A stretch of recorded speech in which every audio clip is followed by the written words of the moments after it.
기독교의 특징, 다른 모든 종교 세상의 모임들과 구별되는 중요한 특징 중에 하나는 노래입니다.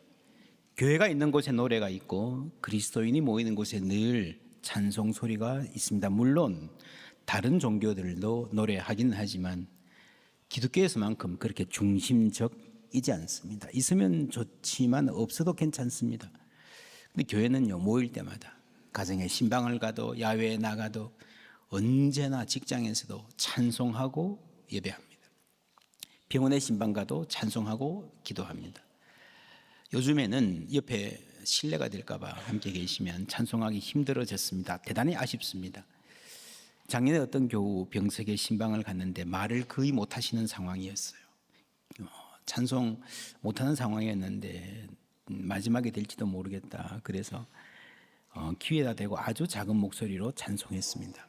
나의 갈 길 다 가도록 예수 인도하시니. 마스크를 쓰고 계시는데 벗겨달라 그러시는 거예요. 입을 조그맣게 달싹거립니다. 소리는 안 들리죠.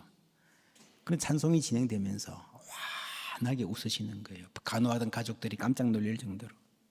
성령 감화 받은 영혼 하늘나라 갈 때에, 이 대목을 찬송할 때에 정말 성령 감화 받은 영혼이 그 표정이 어떤 것인지 생생하게 보여주셨습니다.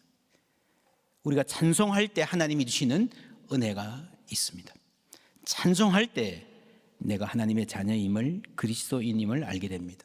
초기 기독교가 외부인들에게 남긴 가장 깊은 인상은 그들은 노래하는 사람들이다는 것이었습니다. 성경에서 가장 긴 책이 시편이잖아요. 노래잖아요.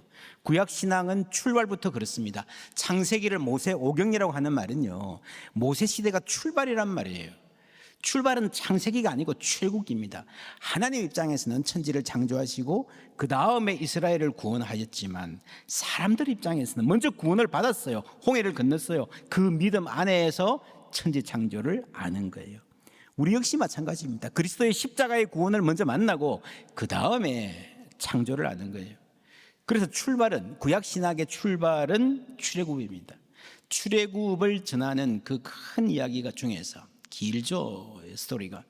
아주 오래된, 가장 오래된 핵심이 이것입니다. 15장에 나오는 말씀 함께 읽습니다. 바로의 말과 병거와 마병이 함께 바다에 들어가매 여호와께서 바닷물을 그들 위에 되돌려 흐르게 하셨으나 이스라엘 자손은 바다 가운데서 마른 땅으로 지나간지라. 아론의 누이 선지자 미리암이 손에 소고를 잡으매 모든 여인도 그를 따라 나오며 소고를 잡고 춤추니 미리암이 그들에게 화답하여 이르되 너희는 여호와를 찬송하라. 그는 높고 영화로우시며 말과 그 탄 자를 바다에 던지셨음이로다 하였더라. 아멘. 네. 하나님이 홍해를 가르시고 미리암이 여인들과 함께 찬양합니다. 여인들이라고 하는 게 대단히 중요합니다. 여러분, 이 여인들은요, 전사가 아닙니다. 고대의 나라, 전쟁터를 상상해 보세요. 전쟁은 늘 남자들이 합니다. 남자들이 전쟁에 나가서 승리하고 돌아와요. 완전히 죽을 뻔했던 이 백성들이 이제 살게 되었습니다. 그것을 사람들이 구원이라고 불렀어요. 남자들, 전사들은 승리의 영광으로 구원자로 돌아오고 여자들은 노래합니다. 최고의 영광은 전사들에게, 나라를 구한 남자 영웅들에게. 그런데 여기서는 사람 영웅이 없습니다. 전쟁에서 이겼습니다. 누가 이겼습니까? 하나님이 승리하신 거예요. 누가 도와드렸습니까? 홍해 물이 너무 많으니 하나님 혼자 수고하시는데 힘드시니 우리가 좀 도와드리자. 아니잖아요. 바로가 말과 병거, 마병과 함께 파도에 쓸려갔습니다. 이스라엘에게는 죽음의 바다가 생명의 바다가 되었습니다. 오늘 찬양대가 찬양한 대로 내가 건너가야 할 그 강에서 내 죄가 씻겼다. 죽음의 바다가 생명의 바다가 된 것입니다. 그것이 구원입니다. 거기서 홍해를 건너면서 이스라엘의 신앙이 탄생한 것입니다. 바로 그리고 그 순간에 노래가 있었습니다. 홀로 큰 일을 행하신 하나님을 찬양합니다. 누가 돕지도 않았기에 함께 나누어 영광을 나눌 사람이 없어요. 함께 경배의 자리에 앉을 사람이 없어요. 하나님만 찬양하는 거예요. 신약에 와서 예수님 부활하셨을 때도 마찬가지로 여성들이 앞서 달려갔습니다. 여기에 여러 의미가 있습니다. 구약의 홍해, 하나님의 승리, 신약의 부활 역시 하나님의 승리입니다. 예수님을 장사 지낸 무덤, 아레마대 요셉의 개인 무덤이잖아요. 가족 무덤이잖아요. 민간 소유예요. 경비병이 와서 지킨다? 이러면 좀 이상하지 않습니까? 본래는 총독에게 로마 군병 보내서 지켜달라 했습니다. 무슨 일이 날지 모릅니다. 예를 들면 제자들이 시체를 훔쳐가서 여론을 조작해서 살아났다고 할지 모릅니다. 빌라도가 보기에 웃긴 일이죠. 말도 안 되는 소리입니다. 그래도 지켜달라 그러니까 알아서 지키라. 이 예수라는 사람을 죽이자고 세웠을 때도 죽일 사람이 아니에요. 그 제자들이 어떻게 할지도 모른다. 뭘 할 수 있는 사람이 아닌가 다 알고 있습니다. 그래서 유대인들이 자신들이 경비병을 고용하고 개인 무덤인데 경비를 쓰는 거예요. 그리고 그 무덤을 큰 돌로 막아 놓았습니다. 만약에 뭐를 하려면요, 그 엄청나게 큰 돌을 옮겨야 했습니다. Who moved the stone? 부활의 역사성을 논증한 굉장히 유명한 책이죠. 누가 옮겼을까? 남자들이. 그 제자들이 그럴 주제가 못 되었습니다. 예수를 위해 살아갈 수 있는 그런 능력이 전혀 의지도 없었습니다. 다 도망간 사람이잖아요. 그래도 여러분 만에 하나 혹시 남자들이면 그 장정들이 돌을 옮겼나 할 수 있잖아요. 예수를 위해서 칼을 휘두른 적도 있기는 하니까. 근데 여자들이에요. 향품을 들고 시신을 잘 모시기 위해 가면서도 누가 돌을 옮겨주지? 아무런 대책이 없던 사람이었어요. 아무런 능력이 없는 사람들이었습니다. 출애굽기 15장과 똑같은 구도. 출애굽에서 하나님이 승리하시고 여자들이 노래하고, 부활의 현장에서 하나님이 승리하시고 여자들이 증언합니다. 왜 이 여자들이 즉각적으로 노래하지 않았나? 너무 놀라서 그렇습니다. 그런데 이 소식을 전해들은 사람들 사이에서 찬송이 생기기 시작했습니다. 노래하기 시작했습니다. 그 기쁨의 노래가 계속 이어지고 더 커지는 거예요. 마을마다 도시마다 이 찬양이 막 번져가는 거예요. 이 노래가 온 세계를 덮었습니다. 그리고 마침내 오늘 우리에게까지 온 줄 믿습니다. 우리도 모일 때마다 그리스도 하나님의 영광을 노래합니다. 구약에서도 이 역사가 계속되고 있습니다. 다윗 아시죠? 다윗이 전쟁에서 많이 이겼습니다. 근데 다윗의 인생의 최고의 순간은요, 어떤 큰 전쟁에서 승리한 때가 아니에요. 하나님의 법궤가 이방 땅에 가 있다가 뺏겼다가 돌아올 때에 너무 기뻤습니다. 왕의 채통을 벗어던진 채 배에 에봇만 입고 속살이 보이도록 왕인데 그렇게 춤을 추었습니다. 그때 불렀던 시편 24편 7절부터 함께 읽습니다. 문들아 너희 머리를 들지어다. 영원한 문들아 들릴지어다. 영광의 왕이 들어가시리로다. 영광의 왕이 누구시냐? 강하고 능한 여호와시요 전쟁에 능한 여호와시로다. 문들아 너희 머리를 들지어다. 영원한 문들아 들릴지어다. 영광의 왕이 들어가시리로다. 영광의 왕이 누구시냐? 만군의 여호와께서 곧 영광의 왕이시로다. 셀라. 아멘. 여러분, 여기에 그 다윗의 넘치는 기쁨, 주체할 수 없는 기쁨이 느껴지지 않습니까? 영광의 왕이 누구시냐? 다윗이 아니라는 거예요. 오직 하나님이십니다. 여러분, 이 찬송의 장면에도 한 여인이 나옵니다. 미갈, 다윗의 아내입니다. 사무엘 하에 보면 여호와의 궤가 다윗 성으로 들어올 때에 사울의 딸, 본래 공주였죠, 미갈이 창으로 내다보다가 안 내려가고 위에 있어요. 다윗 왕이 여호와 앞에서 뛰놀며 춤추는 것을 보고 심중에 그를 업신여기니라. 업신여기니라. 공주 스타일입니다. 미갈 스타일입니다. 품격, 그렇죠. 나는 찬송을 해도 좀 점잖게, 기도를 해도 조용히 좋은데요, 그래야만 한다는 건 아닌 거예요. 그거는요, 사람이 품위가 있어서 그런 게 아니라 은혜를 못 받아서 그렇습니다. 여러분, 다윗은 목동 출신이잖아요. 그래서 아마 멸시했던 것 같아요. 어디 가나 그 출신. 여러분, 우리가 출애굽기를 보았기 때문에 여인들의 역할을 압니다. 하나님의 승리는 하나님이 하시고 여인들이 앞장서서 노래하고 경축하는 거예요. 여호와의 법궤가 지금 들어옵니다. 승리의 축제, 회복의 축제입니다. 누가 주인공이 돼야 됩니까? 누가 영웅이 돼야 됩니까?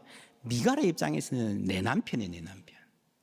내 남편이 모든 영광을 받으면, 영광의 왕으로 등극을 하고 스팟라이트를 받으면 나도 앞장서서 온 나라 여인들을 대표해서 퍼스트 레이디로서, 여보 수고하셨어요. 여러분 제 남편이에요. 자랑하고 그 영광을 나누어 갖고 싶은 거예요. 모든 나라가 다 그렇게 합니다. 근데 지금 보니까요, 내 남편이 주인공이 아니야. 메인싱어를 해도 모자랄, 메인싱어가 세계적인 가수가 나와서 다윗을 향해서 영광의 찬송을 바쳐야 되는데 백댄스 하고 있어요. 당신 바보야? 영광을 받을 수 있는 사람이 왜 그렇게 땀 흘리면서 춤추고 있어?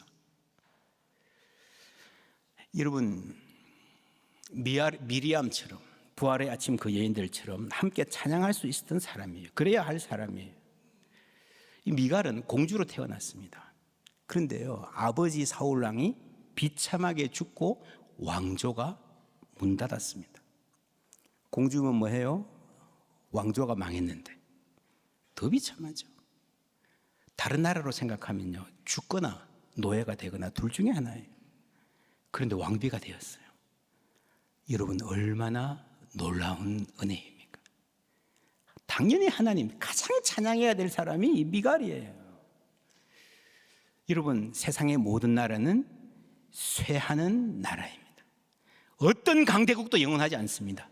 하나님 나라만이 쇠하지 않는 영원한 나라인 줄 믿습니다. 그 하나님 나라에 우리를 흔들리지 않는 공주, 왕자로 삼아주신 줄 믿습니다. 그 어떤 인간의 역사의 격변도 박탈할 수 없습니다. 다윗의 통치는 그걸 보여주는 거예요. 그런 점에서 예배는 대단히 정치적입니다. 교회에서 정치 이야기하지 맙시다라고 할 때 A 후보가 좋으냐, B 후보가 옳으냐, 이 당이 좋으냐, 저 당이 옳으냐, 그 이야기 하지 말라는 말이에요. 여러분, 예배가 정치적입니다.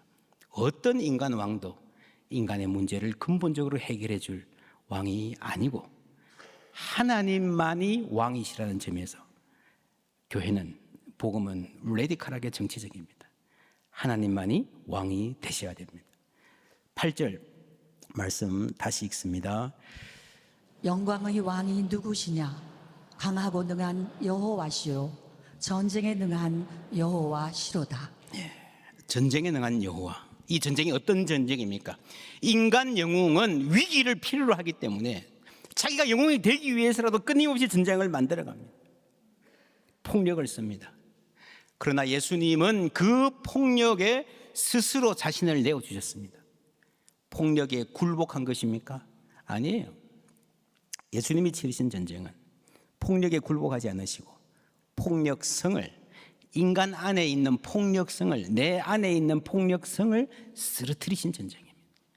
죄와 사망의 권세를 쓰러뜨리시고 이 땅에 생명과 평화의 역사를 시작하신 줄 믿습니다. 그래서 이게 진정한 해방인 것입니다.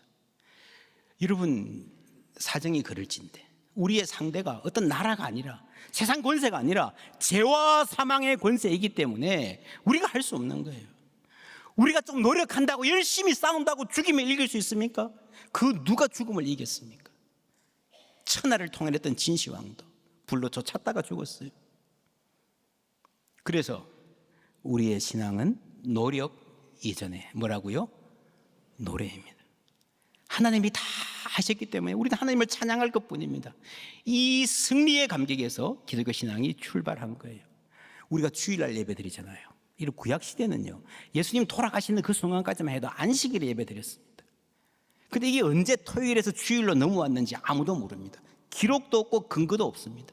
이 정도 큰 변화가 있었으면 와서 뭐 회의를 했든지 뭐 토론을 했든지 싸웠든지 있어야 되는데 전혀 없습니다. 너무도 자연스럽게 옮겨졌습니다. 부활의 아침.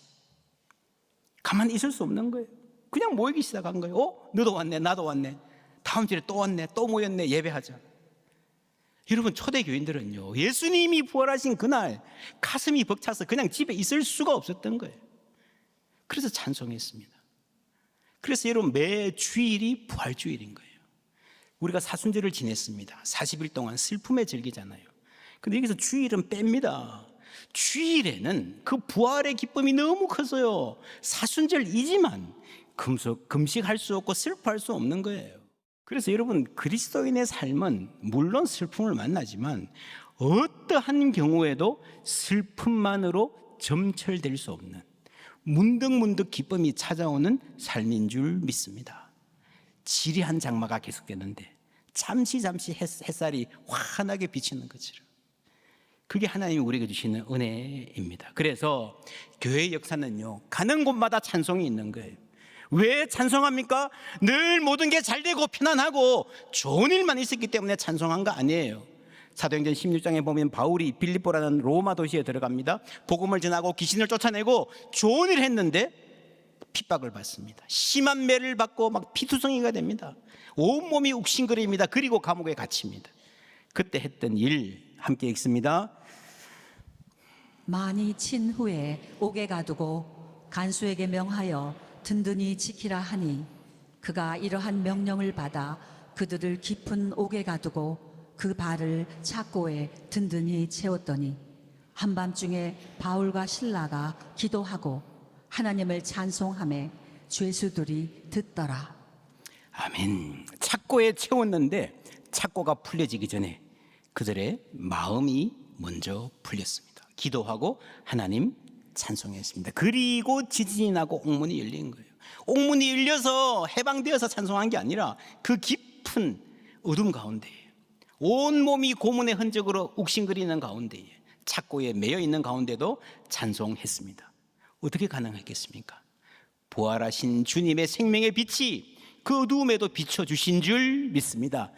그래서 다시 한번 우리의 신앙은 노력 이전에 뭐라고요? 노래입니다. 하나님 노래하는 것입니다. 노력 좋죠. 필요하지요. 그러나 우리의 노력으로 안 되는 일이 있습니다. 그게 죽음이잖아요. 바울이 착고에 채워져 있습니다. 뭘 노력하겠습니까? 착고를 풀 수 있습니까? 탈옥할 수 있습니까? 지금 당장 로마 제국을 뒤집어 엎을 수 있습니까? 아니잖아요. 그런데 찬양합니다. 어둠 속에 찬양합니다.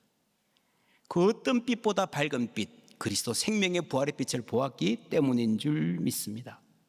기독교 신앙에 대한 오해, 너희들은 노력하지 않고 투쟁하지 않고 노래만 하냐, 비겁한 사람들의 변명 아닌가.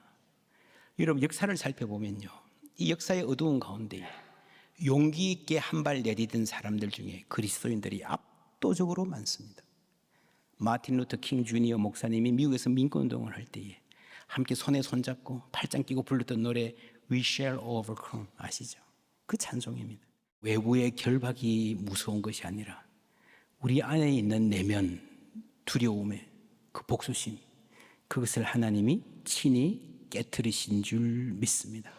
노래가 있는 곳에 믿음이 있습니다. 믿음이 있는 곳에 승리가 있습니다.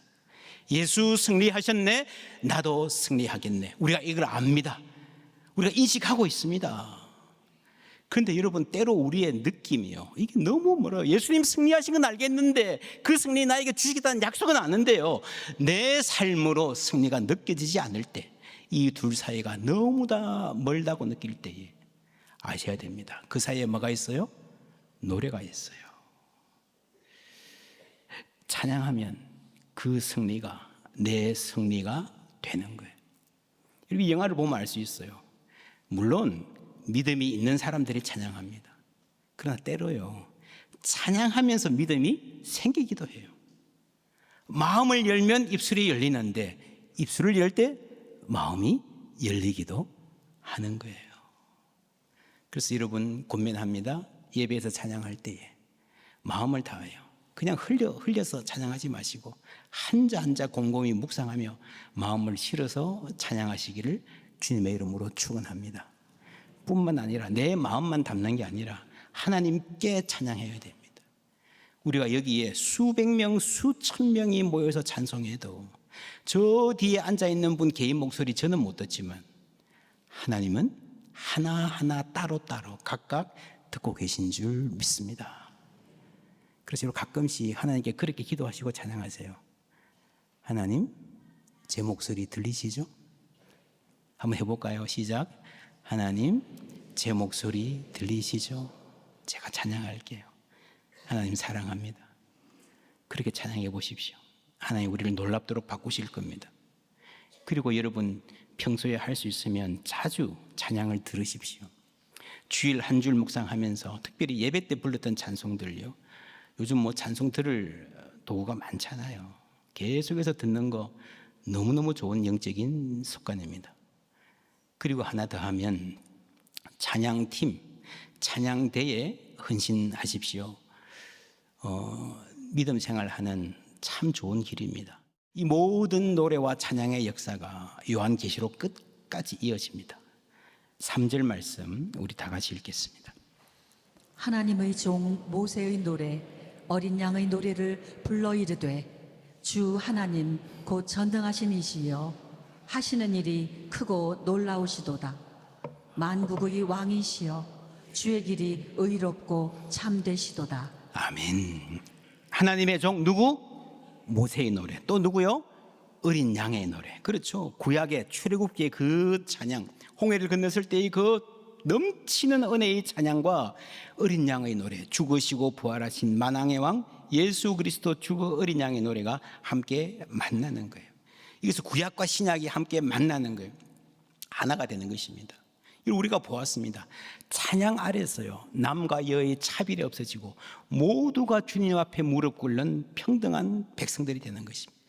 남자 전사들이 아니라 남자 안에서도 왕들, 전사들, 기사들, 그리고 그냥 평범한 졸들이 아니라 모두가 똑같이 하나님의 아름다운 보배로운 자녀로 주님 찬양하는 영광, 최고의 영광을 이미 받은 줄 믿습니다.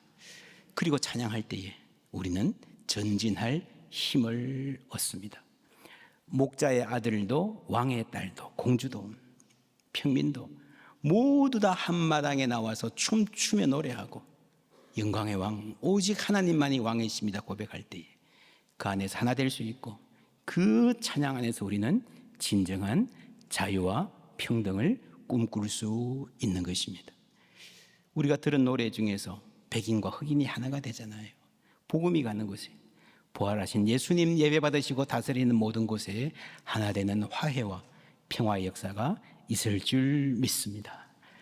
우리 4절 말씀 다 같이 읽겠습니다. 주여 누가 주의 이름을 두려워하지 아니하며 영화롭게 하지 아니하오리이까 오직 주만 거룩하시니이다. 주의 의로운 일이 나타났음에 만국이 와서 주께 경배하리이다 하더라. 우리 다시 한번 외쳐볼까요? 예수 부활하셨네. 예수 다시 사셨네. 예수 승리하셨네. 할렐루야. 예수의 승리와 나의 승리 사이에 뭐가 있다고요? 노래가 있습니다. 하나님 찬양하는 가운데에 하나님 승리를 나의 승리로 삼고 살아갈 수 있는 아름다운 은총 우리에게 허락하실 줄 믿습니다. 우리 살아가는 일이 아무리 힘들고 어려울지라도 때로 먹구름이 몰려오고 어둠이 짙을지라도 부활의 빛은 그 모든 순간에 우리를 향하여서 비춰주실 줄 믿습니다. 그 하나님 노래하며 찬양하며 예수 생명 내 생명으로 예수 위대한 승리를 우리의 승리로 삼고 살아가는 우리 모두 되기를 주님의 이름으로 축복합니다.